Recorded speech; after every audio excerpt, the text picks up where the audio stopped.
तोता एक पेड़ पर घर बनाती है, फिर उसी घोंसले में अंडे देती है।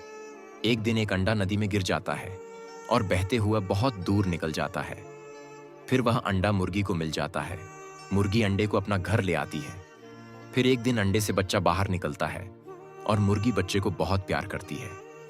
लेकिन एक दिन मुर्गी मर जाती है। फिर बच्चा नदी के किनारे चलते हुए उसी तोता के पास पहुंच जाता है और तोता बच्चे को उसी घोंसले में रख लेती है। इस मां के लिए किसी ने लायक नहीं किया।